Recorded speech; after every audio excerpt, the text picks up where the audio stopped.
At the end of Poppy Playtime Chapter 5, something huge happens. The player is stabbed by the prototype, dropped into Poppy Gel, and then somehow brought back to life. But what if, in that moment, the moment that we are revived was actually the prototype's biggest mistake? Because of eliminating his biggest threat, he may have just created the one thing that can finally stop him. Today, we're breaking down the ending of Chapter 5, what it means for the story moving forward, and why reviving the player might be the exact moment the prototype lost control of everything. So, without further ado, let's get into it. But first, let's hear from today's sponsor, Jerky Pro. Jerky Pro is an American-based beef jerky company. They are FDA, USDA, and SNAP food stamp approved. They have amazing deals going on right now, like 2 1-pound bags with 2 additional 3-ounce bags for $80. Or my personal favorite, the Variety Bundle, which includes 10 assorted 3-ounce bags.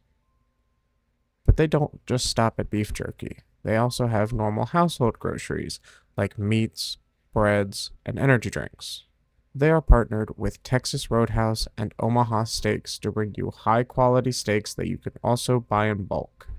You use my code DARNBLUECRAB with a capital DBC, you will get 5% off of your orders at checkout.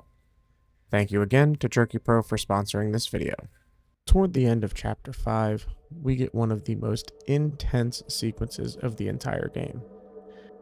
After the train sequence, everything escalates quickly. It goes 0 to Blurry in quite a hurry. And instead of escaping like we had so many times, the prototype rises from the ashes of the wreck and he attacks. The player is stabbed, completely powerless, and then dropped into the Poppy Gel. At first glance, it looks like that's it. Game over. But then something strange happens. We're revived. And when we're revived, Giblet tells us that the prototype had taken Poppy. But once it was confirmed that the player actually was the one that was dropped into the gel, it changed how I looked at that entire moment. Because then suddenly the question becomes, why would the prototype want to revive us? And that's where his biggest mistake might have happened.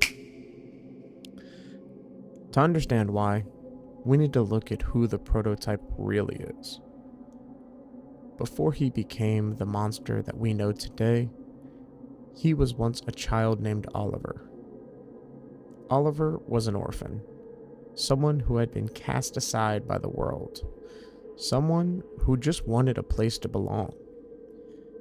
Eventually, he was taken in and adopted by Elliot Ludwig, the founder of Playtime Co.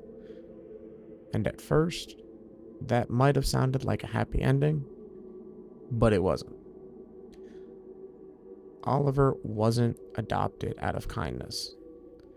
He was adopted because Elliot needed something. An experiment. Oliver became the proof of concept for something Playtime Co. had been trying to achieve. Bringing someone back from the dead and turning them into something else. Something immortal. Oliver died during those experiments, and he came back as Experiment 1006, the prototype.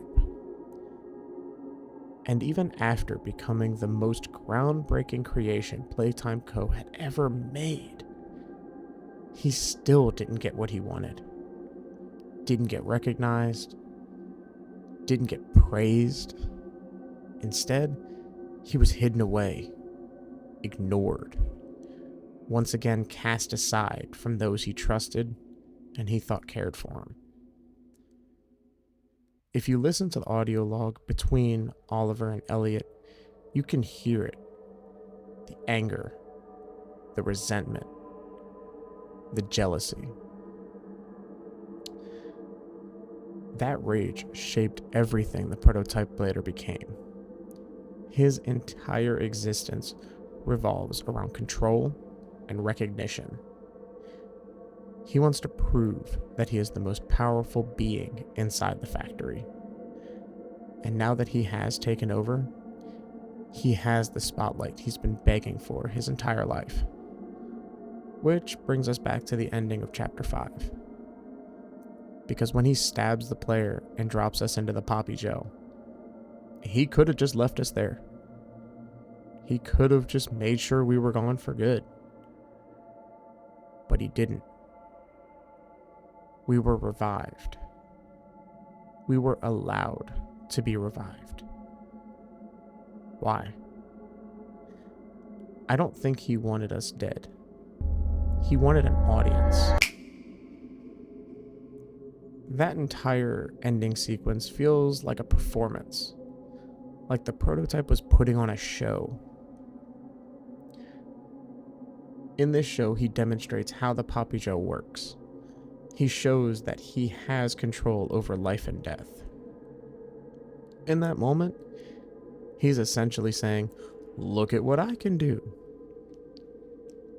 It's not just about defeating us.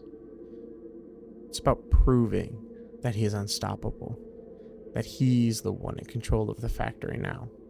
And no pun intended, he's toying with us. And honestly, that would make a lot of sense. At this point in the story, the player has done something no one else in the factory has managed to do.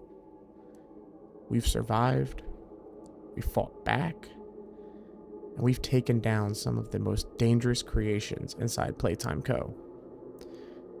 Which leads to a title many toys started to call us, the Playtime Butcher, which, not gonna lie, kinda goes hard.